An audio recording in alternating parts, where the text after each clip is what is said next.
Hello everybody, welcome to the Beginner's Guide. Now, this isn't a horror game. It's more of a narrative game, and it looked really interesting. Haven't really, I couldn't really record this, so I'm gonna try right now. I'm gonna see if I can actually record it. This game looked really great. Right.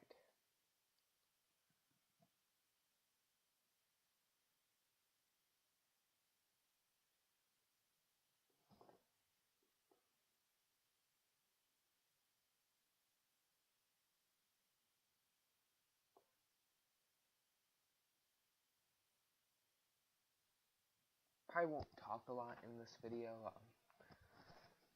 Yeah. It's taking a long time to load.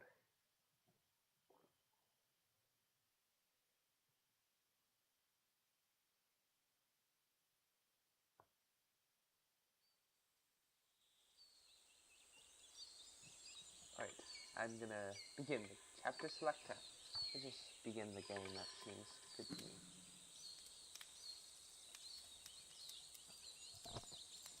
Please make sure audio's on.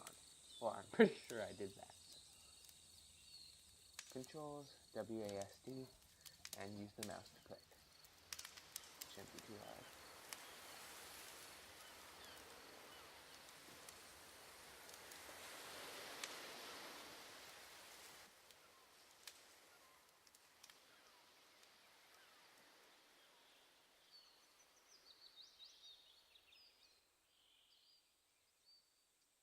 Hi there. Thank you very much for playing The Beginner's Guide. My name is Davey Reedon. I wrote The Stanley Parable, and while that game tells a pretty absurd story, today I'm going to tell you about a series of events that happened between 2008 and 2011. We're going to look at the games made by a friend of mine named Coda. Now, these games mean a lot to me. I met Coda in early 2009 at a time when I was really struggling with some personal stuff, and his work pointed me in a very powerful direction. I found it to be a good reference point for the kinds of creative works that I wanted to make. So just to start you off, this is, I think, the first game he ever made. Wow. It's a level for Counter-Strike. You can walk around here, by the way. And mostly it's just Coda learning the basics of building a 3D environment. This is awesome. But what I like is that even though he starts from the simple aesthetic of a desert town, he then scatters these colorful abstract blobs and impossible floating crates around the level. And of course, it destroys the illusion that this actually is a desert town, and instead this level becomes a kind of calling card from its creator. It's like a reminder that this video game was constructed by a real person. And it kind of makes you wonder, what was going through his head as he was building this? This is what I like about all of Coda's games. I mean, not that they're all fascinating as games, but that they are all going to give us access to their creator. I want us to see past the games themselves. I want to get to know who this human being really is. And that's exactly what we're going to do here. So, it's 2008, Coda starts making these games, and he never releases any of them. He doesn't put them onto the internet, he just makes them and then immediately abandons them, and they sit on his computer forever. And I think he really understood this image of himself as a recluse. At one point, he jokingly renamed his computer's recycling bin to Important Games Folder. So, you know, this was just how he worked. He tended to crank them out one after the other without even really pausing to try to understand what he had just made, until suddenly one day, he just stopped. In 2011, that was it. He made his last game, and then he hasn't made another one since. And that's why I've taken this opportunity to gather all of his work together, is because I find his games powerful and interesting, and I'd like this collection to reach him, to maybe encourage him to start creating again. And if the people like you who play this also happen to find his work interesting, then I'm sure it'll just send that much stronger of a message of encouragement to Coda. So thanks for joining me on this. If you have a particular interpretation that I haven't mentioned here, or if you just need to get in touch, you can email me at daveyWreden@gmail.com. Is that... Okay, that's about it for introduction. Let's take a look at Coda's first proper game. As each game is loading, I'll show you the date that it was completed. This first one was made in November 2008. November 2008. That's the title. Right. Wow. I'm in a room with nothing in it. Warning. Whisper machine active. Shift destruction imminent. Wow. Is this some sort of... This game is called Escape from Whisper, and it's one of the more generic games you'll see from Coda. Alright, so... Never knew there would be a person have unlimited access.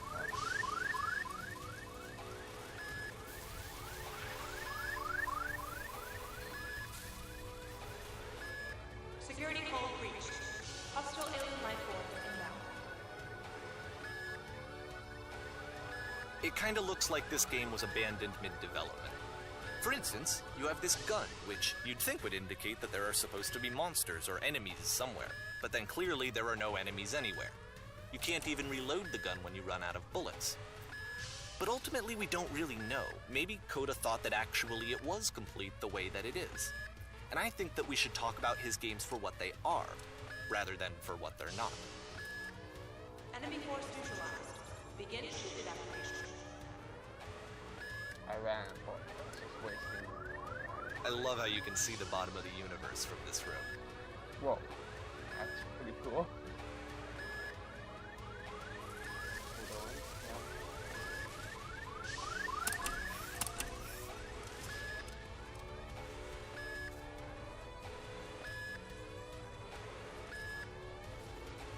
Apparently this space station has a labyrinth on it. Sure, I don't know. There's really no reason for it that I've ever been able to discern, so in the interest of time, I'm just gonna skip you on past it. Okay, this is the part that's interesting. The game has this narrative about the Whisper machine and how it has to be turned off, and then you get to the engine room. Okay. Hey, you there, in the engine room. You could save us all. That beam is powering the Whisper machine. We could disrupt it by introducing a great enough heat signature. If your body could stop the beam. It's so much to ask, but for all of our lives, would you do it? Sure. Could you give yourself? Okay, so they just go... Let me pause here for a second. What you just experienced, stepping into the beam and then dying, is probably what Coda had initially intended when he was developing this level. But when he first compiles and plays it, something goes wrong. There's a bug somewhere. And this is what happens instead. What? Do I go again?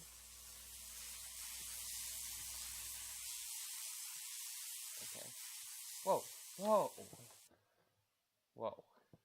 Man, this is pretty awesome. The beam causes you to start floating. And this is an important moment for him. Because yes, this is technically a glitch, but Coda identifies something human about it. Like how small it makes you feel in the face of this larger chaotic system. Or this floating could be the afterlife, a peaceful place, juxtaposed against all of the hysteria that you've just had to traverse. I don't even know. I have no idea what he was thinking, but what's clear is that after making this, something lodges itself in his brain. He wants to do more of these really weird and experimental designs. So he stops work on this and moves on to a stream of tiny little games that go in all sorts of directions. Let's go ahead and take a look at the first game he made after leaving this one behind. Okay, what's next? This is pretty interesting. Like, you get to play other different games, and yeah, the past was behind her.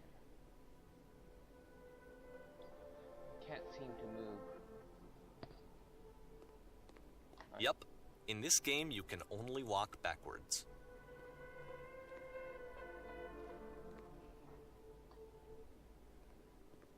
Wow.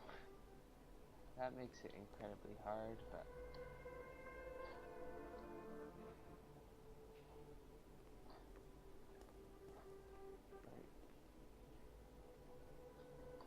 Right. This is just...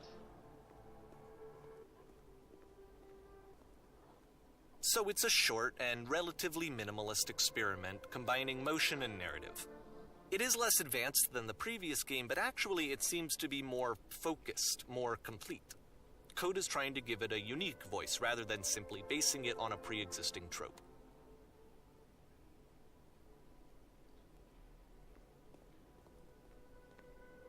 Why does the future keep changing?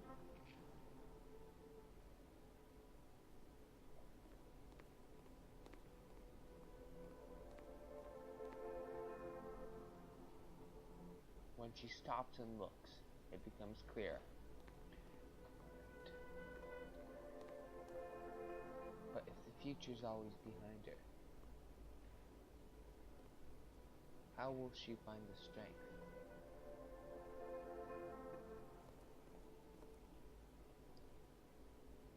to confront it? It's a short little thought, it says what it wants to say, and then it ends. Didn't need anything more than that. Which to me is why it works, because it gets out quick. Okay, next one.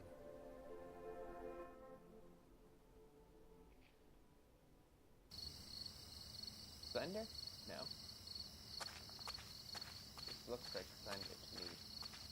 You're now entering. What am I? And that's it. Okay, the meaning of this game won't be clear just yet. Please be patient with me for a few more games, and I promise you'll see what makes it interesting.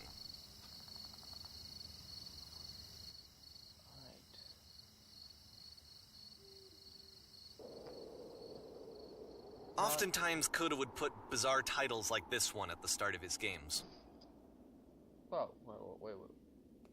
I wish I'd known him at the time that he was making these early games. He would really only talk to me about his work as he was making it. Once he stopped work on a game, that was it. It was dead to him. And I don't agree with that at all, but what are you gonna do? Wow, this is pretty cool. Once you've been slowed to an absolute crawl, the door at the top of the stairs opens. So why, if Coda's not showing these games to anyone, why bother opening the door at all? Well, to show you, I'm modifying the game here so that when you press enter, it'll bring you back up to full speed so you can enter the door for yourself. Enter. Alright. We go through this room and Tay has a pair of floating eyes emitting. What? Oh, we can't go through that door. A room that's warm and nice and filled with little ideas for games.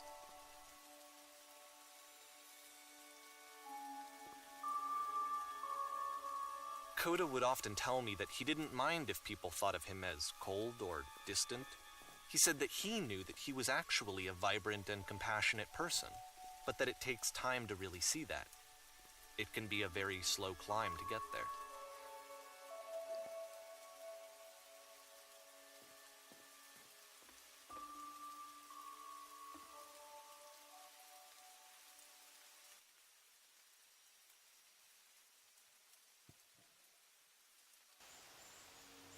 Ready, set, fish.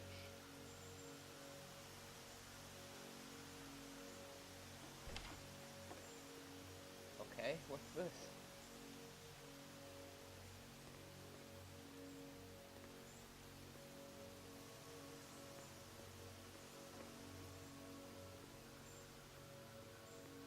Well, this is new for Coda. It's an actual puzzle. Go ahead and see if you can solve it.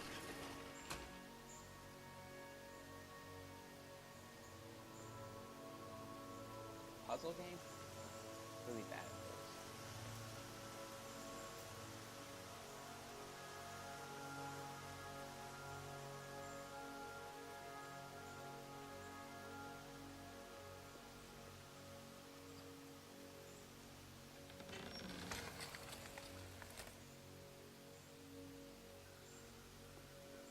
Can't.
Alright, let me just walk you through it. You're gonna hit the switch on the outside to open the door, then hit the same switch and walk through the door before it closes.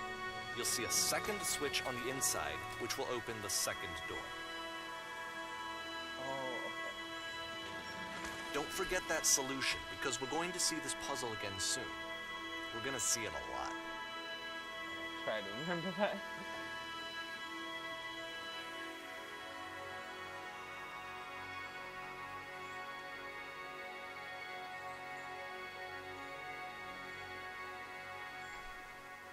So that seems to be it, right?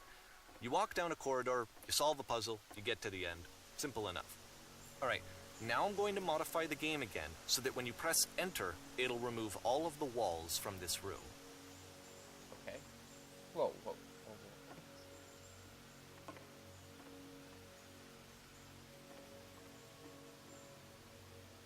How about that? There was more to it than we had any way of knowing. I actually find it funny that this game comes after the Stairs game, since they essentially convey the opposite idea. So, in the Stairs game, a dull exterior concealed a rich interior. And then, in this level, a dull interior hides this fantastic outer world. Either way, I think that the point is the same, is that most of the time you don't get to know what you're missing, or even that you're missing anything. That's not your role as a player. So if your role here is not to understand, then what is it?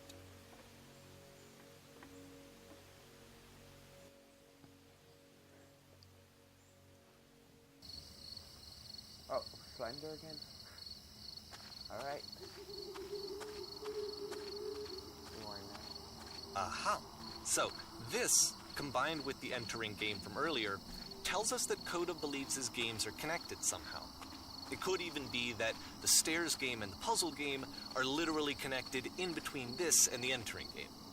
There's a bigger picture that all of his games are meant to play a role in, some larger meaning that we won't be able to grasp until we've seen all of them. And once we have, we can step back and start to understand what exactly that bigger picture is.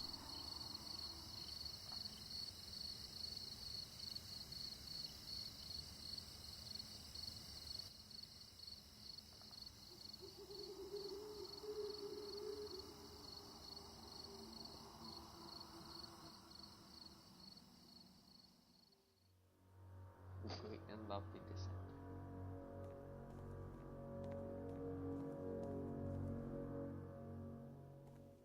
Let's talk about video game development for a second. Every video game runs on what's called an engine, which determines what the game can and cannot do. So in other words, the engine is a set of tools for game development. To make all of these games, Coda is using an engine called Source. Like all engines, Source has certain things that it does well, and it has certain things that it does poorly. One of the things that it does very well is boxy linear corridors. That's why so many of Coda's games are set in these large, flat, empty rooms, is just because he's working with what the engine does well. The tools available to the creator shape what kinds of creative work they're going to end up making. You might consider paying attention to the architecture in Coda's games, to notice how they seem to stem from an engine that's very good at producing linear, boxy corridors.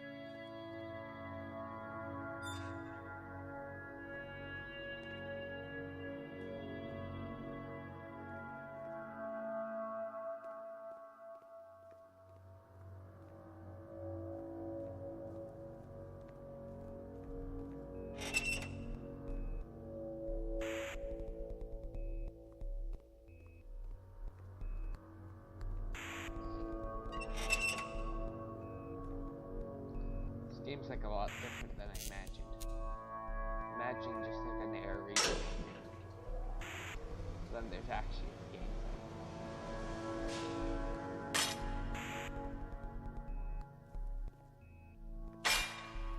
This prison, funny enough, in Coda's original design, the doors stayed shut for a full hour before letting you go.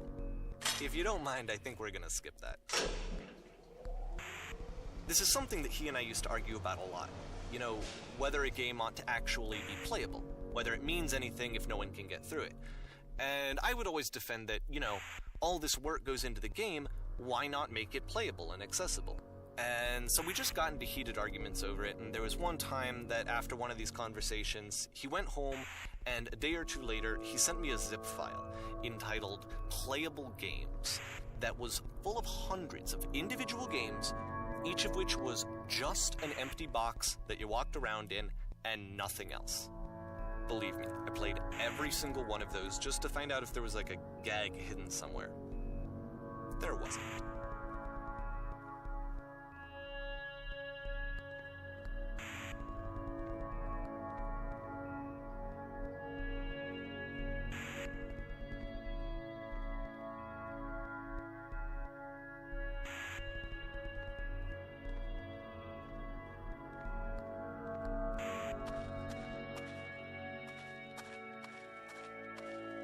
It's the puzzle again, with the exact same solution as the last time.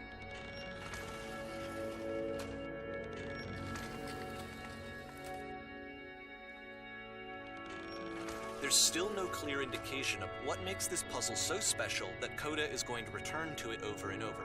But I promise I'll share with you my interpretation very shortly.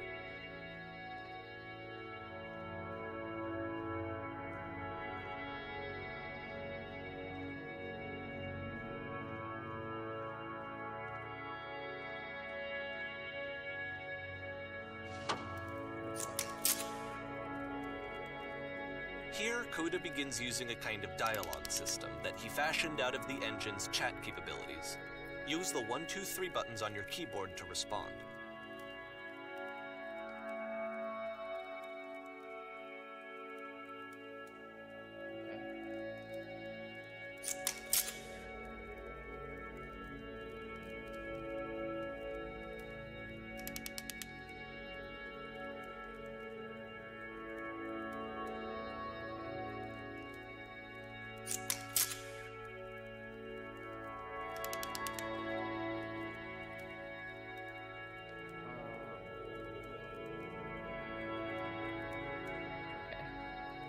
Being really honest.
And so we make one last descent down to the final floor of the level.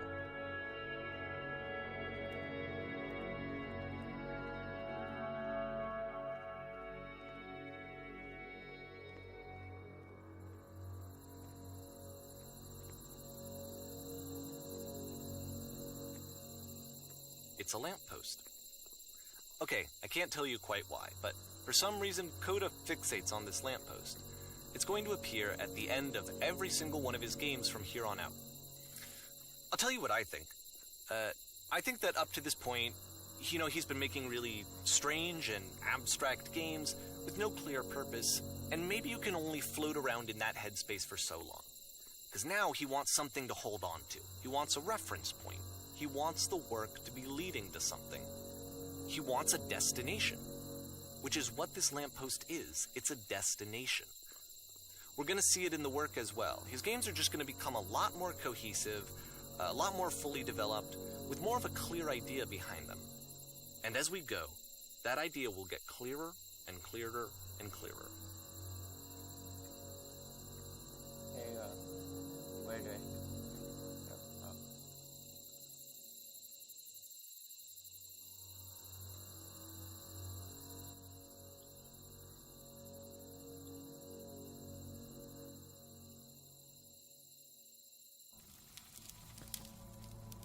game is connected to the internet. As you walk around, you can leave notes. All notes you see are left by other players.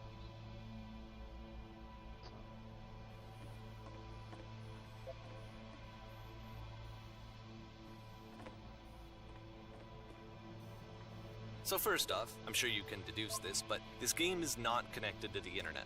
All of the notes that you're gonna see have been written by Coda. This was actually the first game of his that I ever played. This was shortly after I met him at a weekend game jam in Sacramento, where I grew up. I saw him working on this very level, and it was just so different from anything that anyone else was doing. So right away I was like, I have to be friends with this person. In retrospect, I think I was probably a bit too pushy, trying to get his attention. I was over-enthusiastic. But he was very gracious about it and very patient with me. And I cooled off eventually. Oh, feel free to skip over any of these notes if they're not doing anything for you. Nothing extra is going to happen if you read all of them. Either way, to me they convey a sense of loneliness. I see this person who's filled with thoughts and feelings and beliefs and has no way to express them except as scattered and unheard voices in a game that wasn't meant to be played. Wow. But it's ironic, isn't it, that in playing this game and seeing how alone Coda often felt, that we get to know him better and actually kind of connect with him. And I have to be honest with you, this idea is really seductive to me. That I could just play someone's game and see the voices in their head and get to know them better and have to do less of the messy in-person socializing. I could just get to know you through your work. I think this is why I always liked Coda's games so much, is because it felt like they let me have that connection. I felt as though he was inviting me personally into his world. And then I feel less lonely too.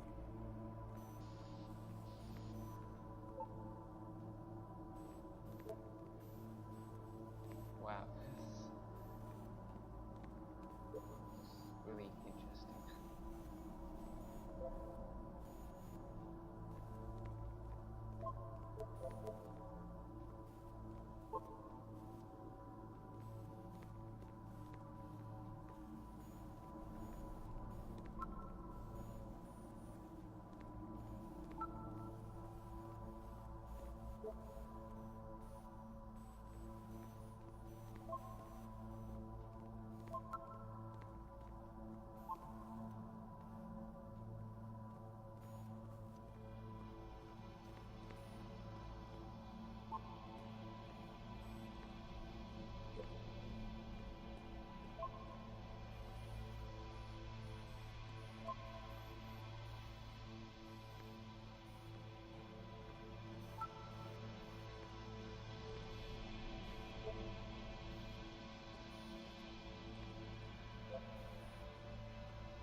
Beat the game.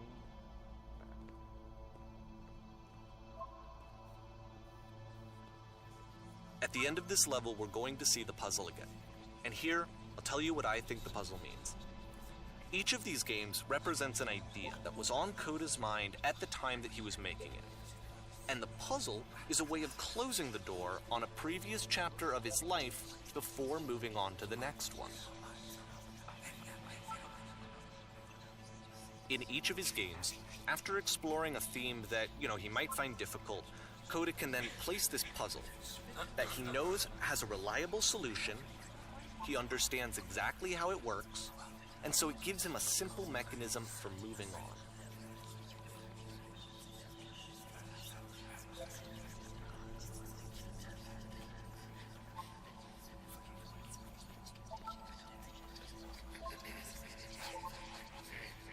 And because there's this dark area between the doors, a space between spaces, before you move on, you get to pause. Just for a moment, a few seconds to reflect on and let go of the events that led you here. To step back and connect the pieces together. To grasp at that elusive bigger picture.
Okay, this one is tough.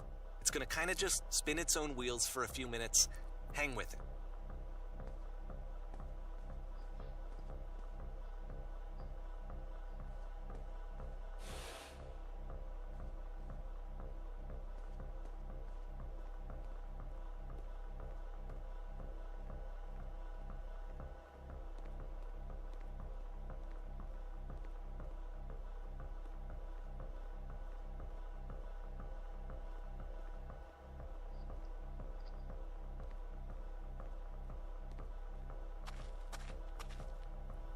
See, like, this is it. The whole game. And there's nothing that's particularly interesting about it. You just walk to the end of a hallway. Except, for some reason, Coda gets really fixated on this prison that has all of this modern furniture. And I don't know why, but he decides he needs to revisit this prison. He's gonna start over, use the same assets, turn it into something else. Okay, cool. Here's version 2. What?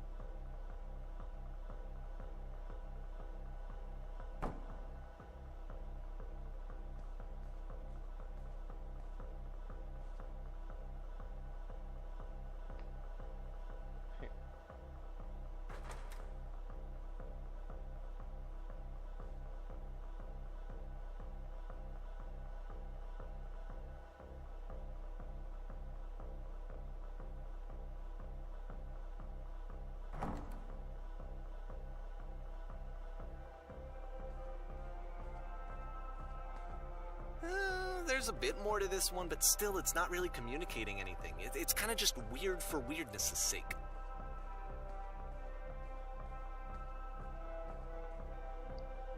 So okay, he throws it out and starts over. This time he comes at the prison idea from a different direction.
And of course, now the table is gone and you can't begin the chain of events to escape. Here's a version where there are no bars, but you can't actually get to the well. And then a version where the inside of the prison is the outside and the outside is the inside. Let me just blink you real quick through a few more of these. I mean, he really unloaded on this prison idea. There's nearly a dozen of them. Personally, I think it's awful to watch this, to see a person basically unraveling through their work. And for what? Like, at what point do you just go, maybe there are game ideas other than this prison that I could be working on? But Coda doesn't have that voice telling you to stop, that particular mechanism of defense against yourself. Without it, you just spiral.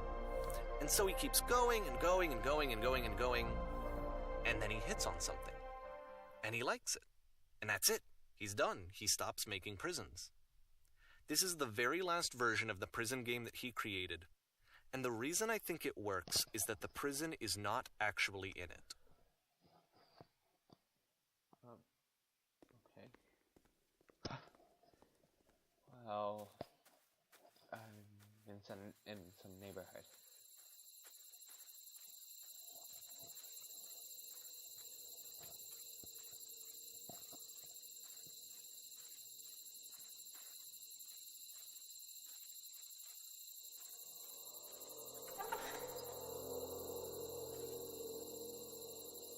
The lamps here again.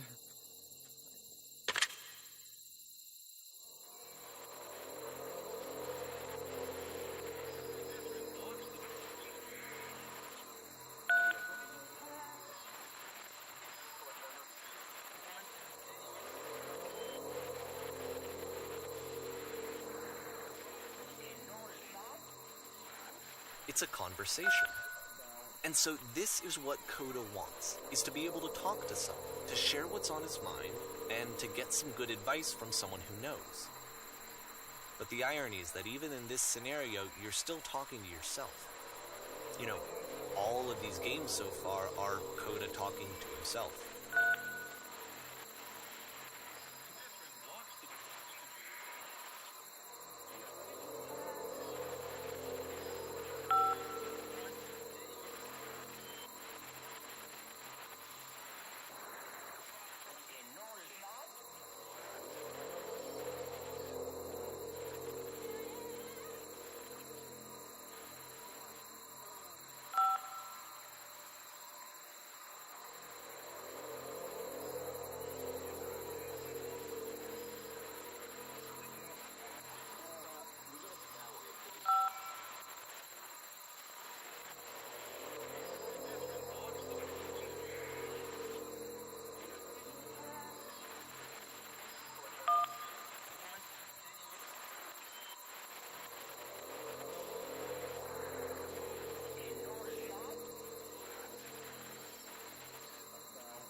I can see why he considers this a fitting conclusion to the prison games.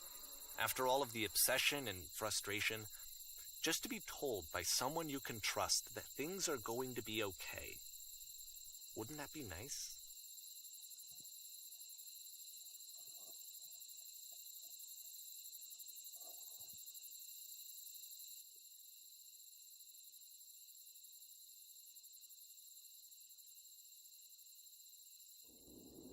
So what would it look like if Coda wanted to make a game about talking to someone other than himself?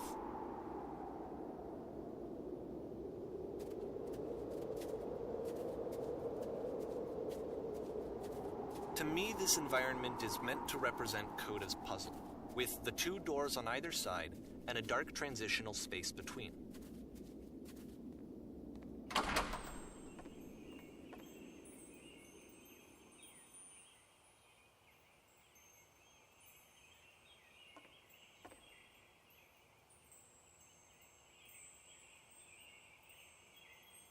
you'll notice that the quality of the art is a step up from previous games, including this new and improved chat system, which he started using from this point on. From here on out, he begins putting much more effort into the visual polish of his work, and this particular game took 2 months to create as a result.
After the intense set of prison games, this house cleaning level almost feels like cleansing.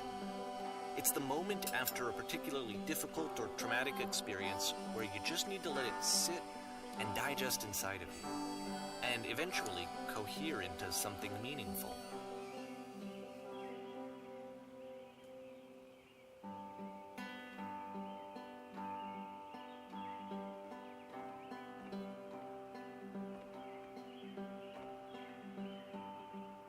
I know that Coda really liked this game. Of all of his work, actually, this was the only one that he called me up to ask me to come over and look at it. This was during a period of a few months where he was, like, grossly happy all the time, just walked around with a constant smile on his face.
glad he made this. I'm glad he found some peace.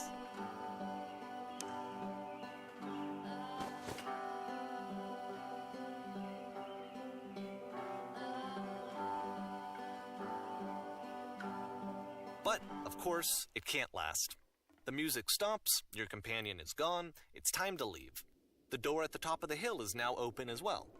Again, you can't stay in the dark space for too long. You just can't. You have to keep moving. It's how you stay alive.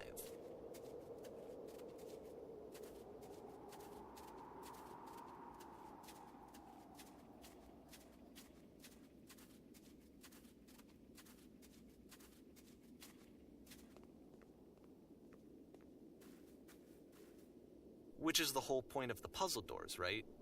That sooner or later you have to pick up and move. I really thought that was the point of it.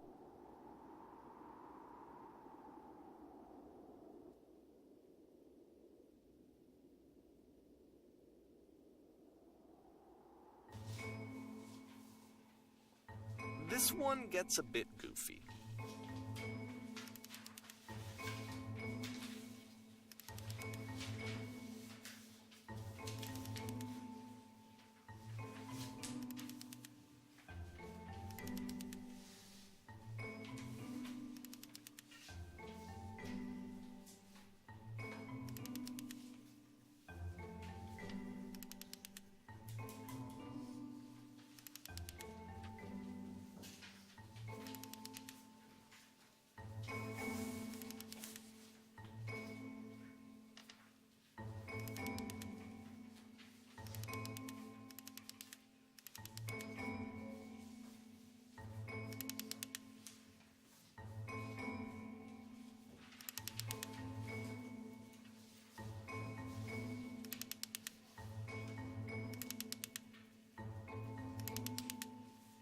About halfway through the game, the perspective shifts.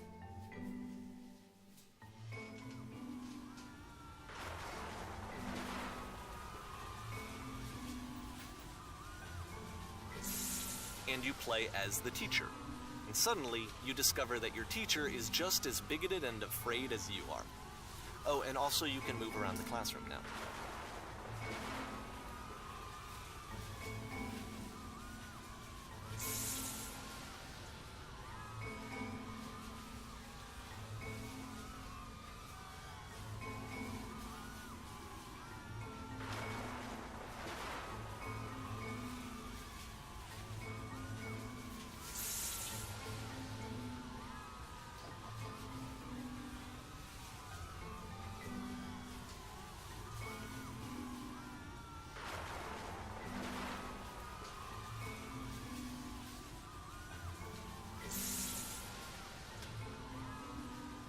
Okay.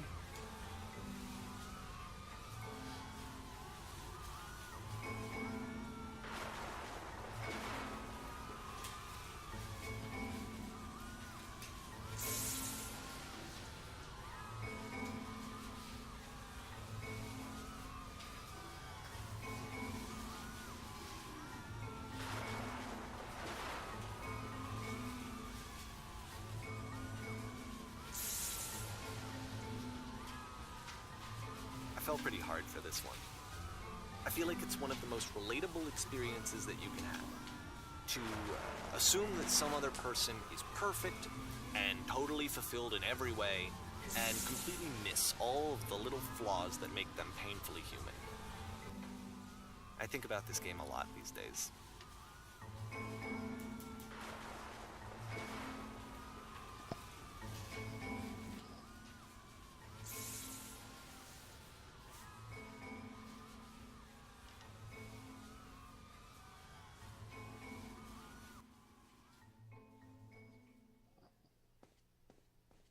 This one took a lot longer than all the others for Coda to make. It was 4 months between this and the last one. That's twice as long as it took him to make any other game before this, and it's not like it's particularly complex, so I remember I found that a little strange at the time.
try stepping back from the stage. Right?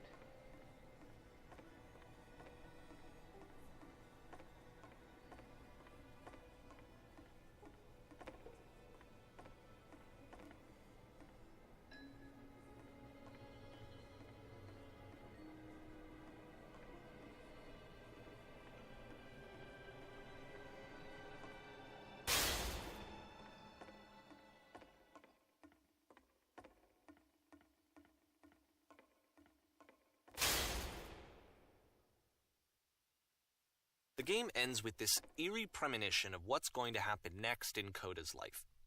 The solution to social anxiety, to fears of having to perform and having to chase success, the answer for Coda is to withdraw, to hide himself away.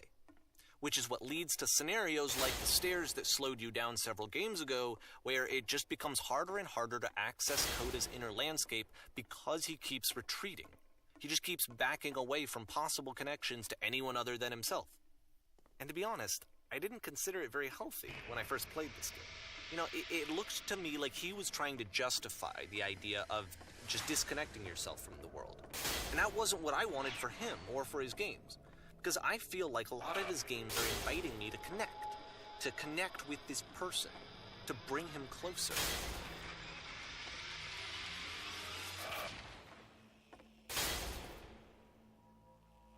But what can you do? After this, Coda went off and took another 5 months to make a new game.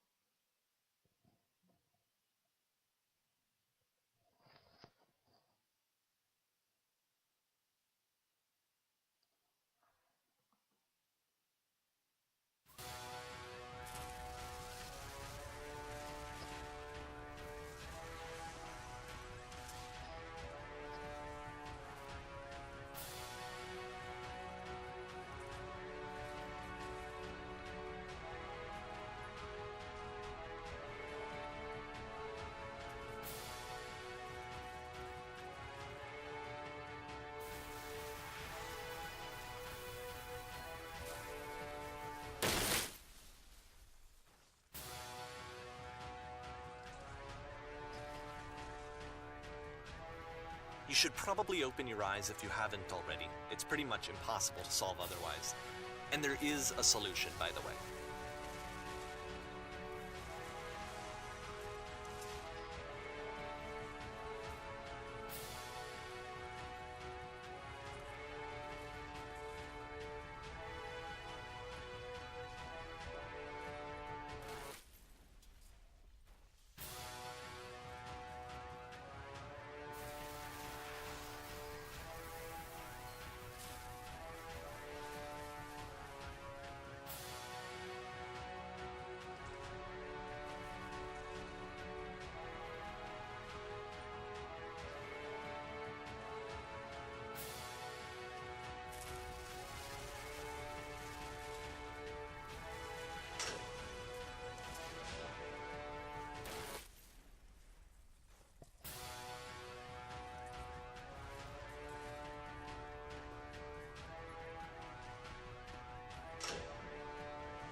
Keep on down.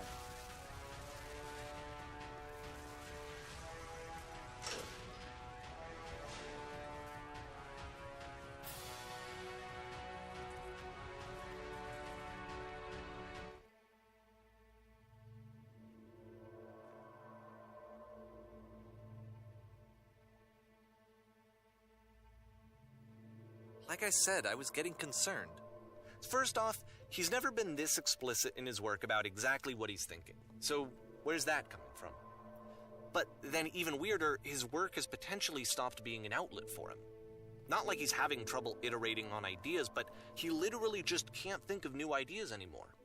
And in person, he was being a lot more distant than usual. Like, You know how sometimes a person will just deflect anything that you say in order to keep themselves disconnected all the time? It was that kind of thing. Here was the point in my relationship with Coda where I really started to wonder if he needed my help in some way.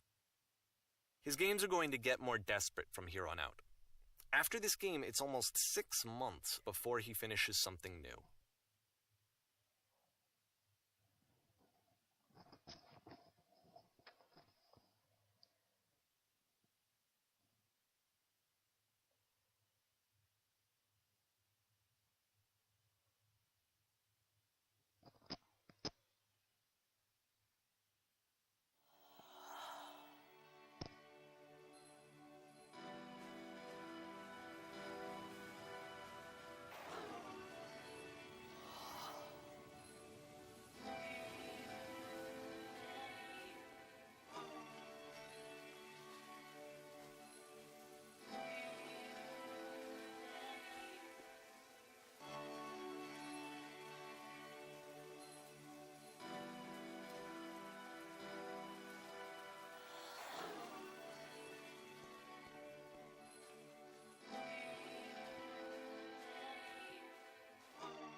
If the last game featured Coda talking explicitly about his creative frustrations, this one turns it up to 11. Now, put yourself in my shoes playing this. Here's a friend whose work is exhibiting signs of struggle, frustration, anxiety, depression, even. And yet, still, he keeps making games. He keeps throwing himself into the grinder even when he clearly doesn't have the energy for it anymore.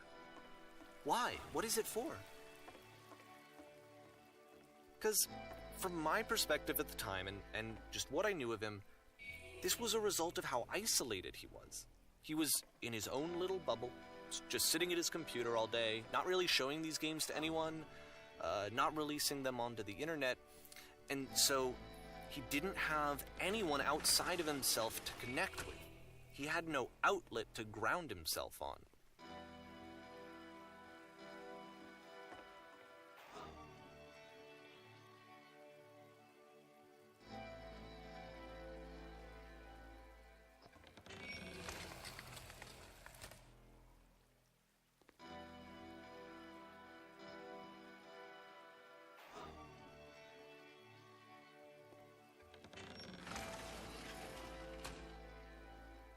You can't talk yourself out of loneliness.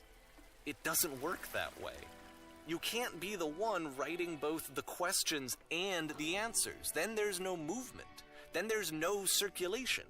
If all of your anxieties are being channeled into your work, then if the work ever fails, you have no backup and you're just going to crash.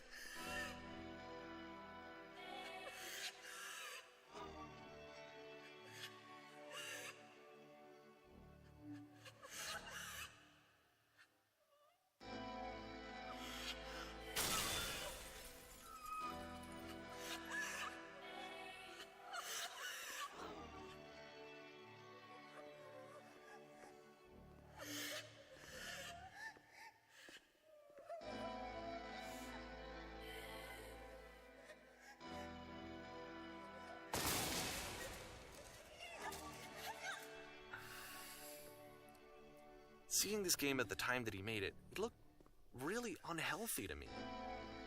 I was watching him do this to himself, and I hated it. I hated seeing him so trapped. It's like, video games are not worth this amount of suffering. This is someone I really cared about, and I used to get so much joy out of seeing him create. For him to suddenly become angry and frustrated like this, it was the worst thing for me.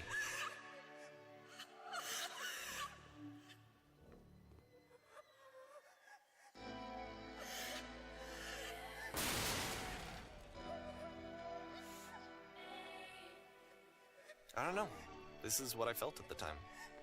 I don't know how else to explain it. I wanted it to stop more than anything. I had never felt so rotten. I needed more than I had ever needed anything for this to stop. But it didn't stop. After finishing this one, Coda takes another 7 months and comes up with a new game.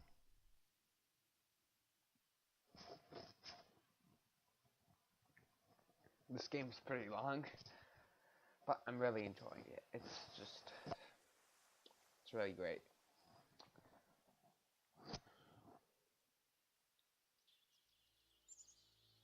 The machine.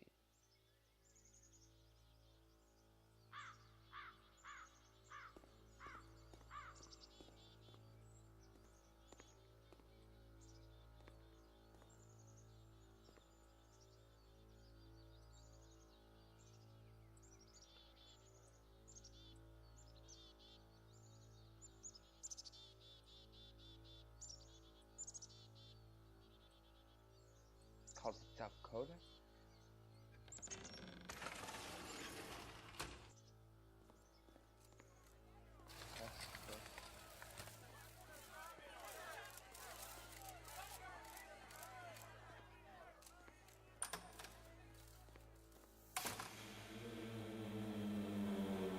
And of course, it's the machine.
So now the work is becoming self-destructive.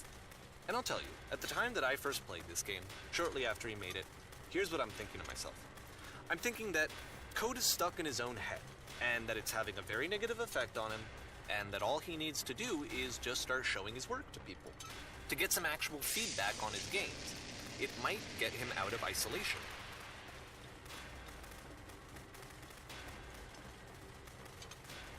And so, as I'm thinking this, I realize that I could be the one to initiate it.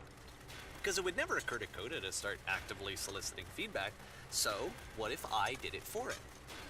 If he could see the difference it would make to have more actual conversations with other human beings, would that bring him out of his mental spiral? Would it give him confidence in himself? Would it bring meaning back into his work?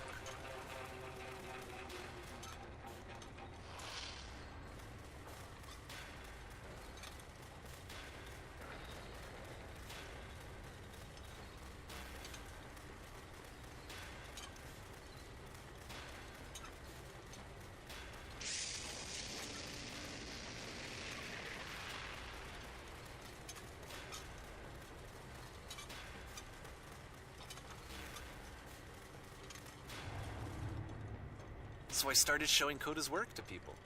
I took this one, and the islands which you just played, the theater, the notes, the house cleaning game, and some of the prison escape games.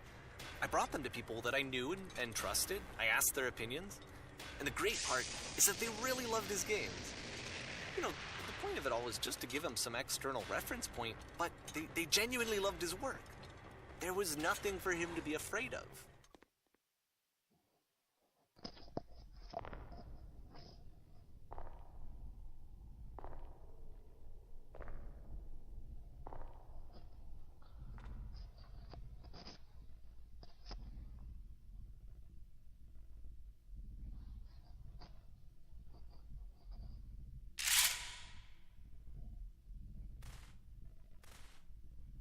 Can you see why I felt like this was the right thing to do? Because it's the thing that I always feel like I need, to be told that my work is good, that I am good. When someone really connects with a thing that I've made, when they see themselves purely in my work, there's nothing that feels better. And I got to give that very same feeling to my friend. I did something... I really felt like I'd done something good, like I was a good person. I felt like there was a friend who was in trouble and was unhappy and maybe didn't like themselves, and I could fix it. If I could give him this gift, maybe I could fix the problem. When they told me how much they enjoyed his games, it was the best feeling. It was the absolute best feeling. It made me feel so happy. So beautifully, beautifully happy.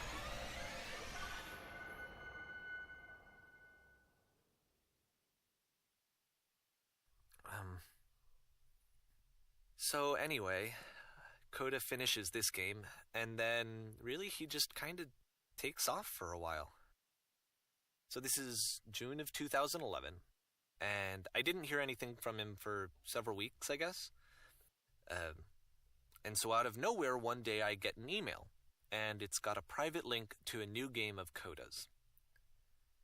This one is called The Tower, and to my knowledge, it's the last game that Coda ever made.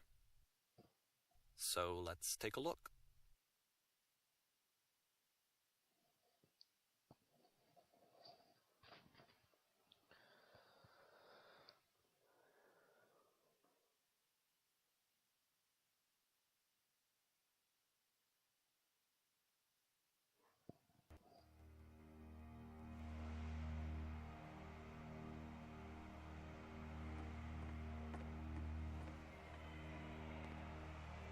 And this is where I have trouble saying anything meaningful about Coda's work. Because more than anything else, the tower just feels distant. It feels like it's trying to distance itself from the world. It's a very cold game.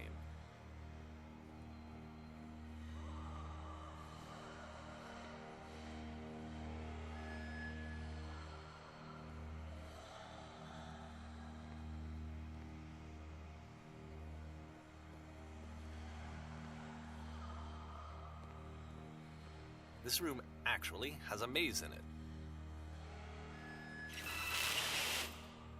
Except that all the walls of the maze are invisible.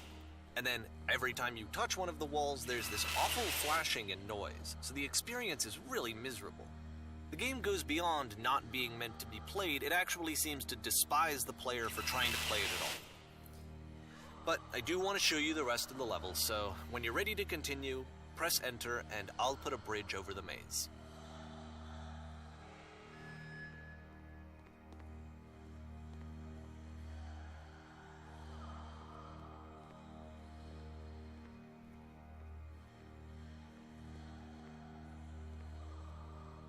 And to be fair, it's not like this is the first game that's needed some modification to be playable. Like the house cleaning game. You know, that one used to actually loop the cleaning chores and you just cleaned a house forever. I had to cut it off so that you could exit the house and the game would actually end. But that game had an idea that it was actually trying to communicate. What's the deeper idea behind the invisible maze?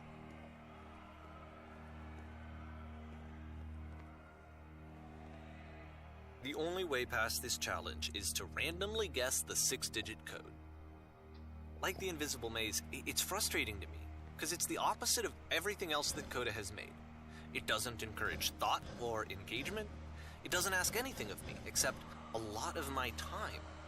If I could have reached him during this time, then maybe I could have asked him, but I couldn't. I still don't really understand why this is here. I'll put the code on the ground for you here, though, so that we can move on.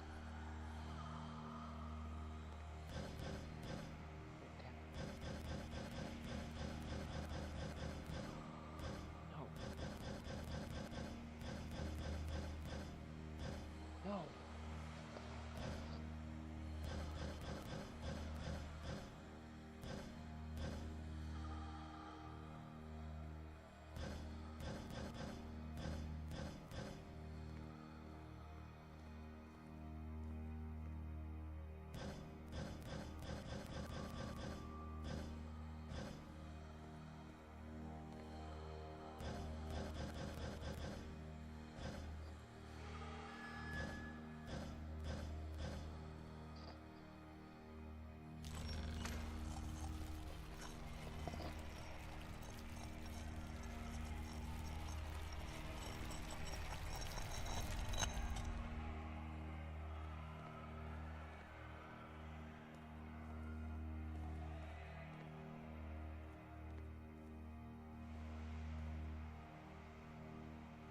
The switch to open this door is actually on the other side of the door, meaning that it's literally impossible to solve from this side. So even if you somehow brute forced your way through the first 2 challenges, and you got to this point, there's actually just no way to progress. And it's scary for me, the idea of Coda cutting himself off entirely, just saying, that's it, that's the end of the conversation, not giving me any way to fix the problem. I feel like a failure, I guess, when I can't fix the problem. But I can open this door for you, so let me do that. Was I a failure for not understanding this game? I don't know why I would be. It's not like everything needs to have a solution, but I feel it somehow. I feel like I failed, and I don't understand why. I remember, it's June of 2011. I'm playing this for the very first time. And as I'm playing, I'm thinking to myself, I don't know this person. I have no idea who this person is. It wasn't the guy I knew, it wasn't my friend. I had come to so many conclusions from looking at all of his work up to this point, and then suddenly none of them... I had been trying to, though. That was the thing. For years I was trying to get to know him, to understand who he actually was and what he stood for. I asked him so many times to please just tell me what his games mean to him. I asked him please to tell me what the 3 dots mean. And he wouldn't.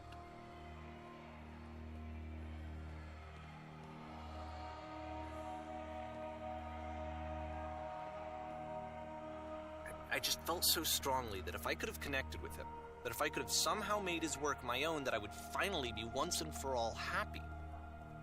It was that I needed to see myself in someone else. I needed to be someone other than me. But he stopped and left, and it felt somehow like I had failed.